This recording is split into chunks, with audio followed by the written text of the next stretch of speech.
Bismillahirrahmanirrahim. Assalamu alaikum students.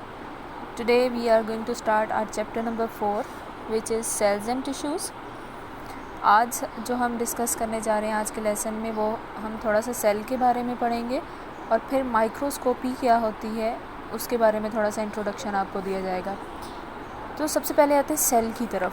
Cell क्या है, जैसे हम पिछली क्लासेस में भी पढ़ते आ रहे हैं कि building block of living organism is cell, यानी कोई भी जो लिविंग ऑर्गेनिज्म है, जितने भी पूरी दुनिया में लिविंग ऑर्गेनिजम्स हैं वो सब किस से मिलकर बने हैं? सेल से। तो सेल की एक प्रॉपर डेफिनेशन क्या है? Building block of living organisms. जैसे किसी भी बिल्डिंग को बनाने के लिए हमारा बिल्डिंग ब्लॉक क्या है? ईंटें होती हैं, ब्रिक्स होती हैं। इसी तरह एक किसी भी लिविंग ऑर्गेनिज्म किस से मिलकर बनता है? छोटे छोटे सेल से मिलकर बनता है। ठीक है। अब सेल्स के लिहाज से ऑर्गेनिजम्स को दो ग्रुप्स में डिवाइड किया गया है। एक है यूनिसेलुलर और दूसरा है मल्टी सेलुलर। यूनिसेलुलर ऑर्गेनिजम्स क्या होते हैं?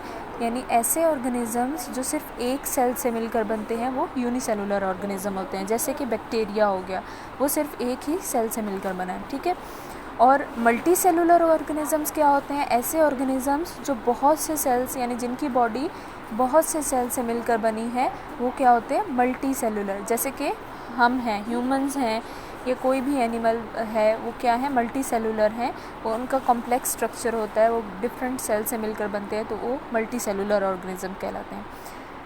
अब जैसे कि बुक में एग्जांपल दिए हैं, wing of butterflies, layer of our eye, meat we eat, fingernails, ये सारे क्या हैं?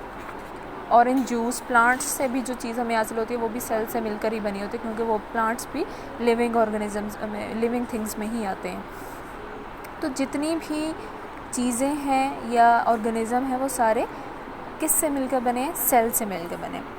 अब इस चैप्टर में माइक्रोस्कोपी का जिक्र क्यों किया गया है? क्योंकि सेल को ऑब्ज़र्व ही पहली दफ़ा किसके थ्रू किया गया था? माइक्रोस्कोप्स। ऑब्वियसली इतना छोटा होता है ये कि इसको नेकेड आई से नहीं देखा गया, बल्कि माइक्रोस्कोप से ही ऑब्ज़र्व किया गया। तो माइक्रोस्कोपी की तरफ आते हैं अब हम। माइक्रोस्कोपी क्या है?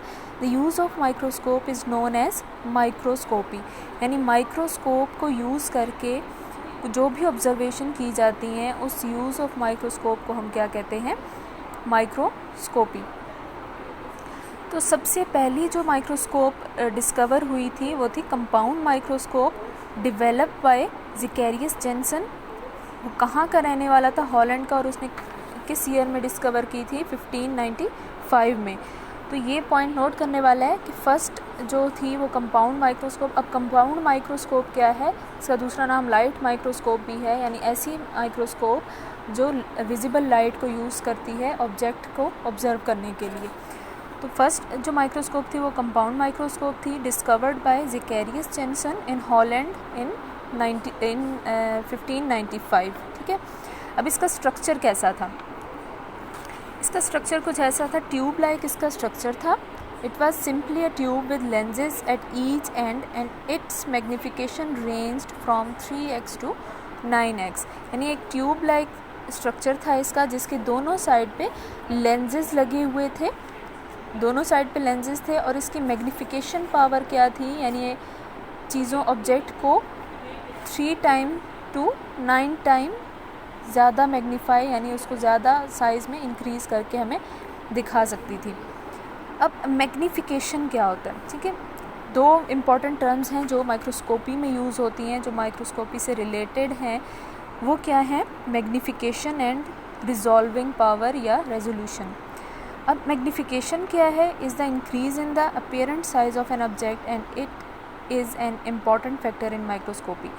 ज़ाहिर है माइक्रोस्कोप का मकसद ही क्या है? चीज़ों को मैग्नीफाई करना। तो सबसे इम्पॉर्टेंट चीज़ ही माइक्रोस्कोपी में मैग्नीफिकेशन है, जिसका डेफिनेशन आप क्या लिख सकते हैं? Increase in the apparent size of an object. कि मैग्नीफिकेशन क्या है? किसी भी ऑब्जेक्ट के साइज़ को, जो उसका एक्चुअल साइज़ है, उससे हमें ज़्यादा बड़ा करके दिखाना।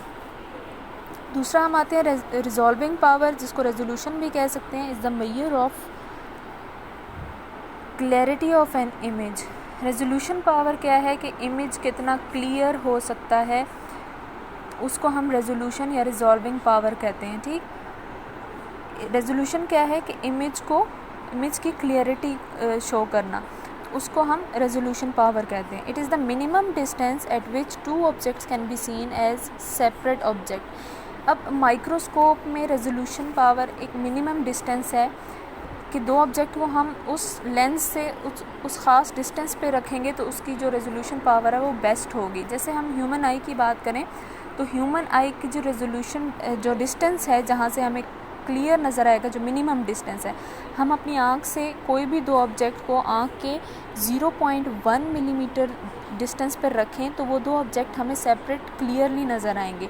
लेकिन अगर हम उसको आँख के मज़ीद करीब ले आएँ, यानी वो मिनिमम डिस्टेंस से और मिनिमम कर दें, उसको 0.05 मिलीमीटर पे ले आएँ, तो क्या होगा, दो ऑब्जेक्ट हमें वो क्लियर नज़र नहीं आएंगे। तो रेजोल्यूशन पावर क्या है, वो मिनिमम डिस्टेंस है जहाँ से हमें चीज़ें क्लियर नज़र आ रही होती हैं। ठीक है, जैसे दो अगर हम पेंसिल्स ले लें, उन दो पेंसिल्स को हम आँख से 0.1 मिलीमीटर दूर रखें, डिस्टेंस पे रखें, तो हमें वो क्लियरली दो सेपरेट पेंसिल्स नज़र आएंगी, क्योंकि ये क्या है, मिनिमम डिस्टेंस है। यहाँ पे रेजोल्यूशन ऑफ हम आई क्या है, वो बेस्ट है, क्लियर है।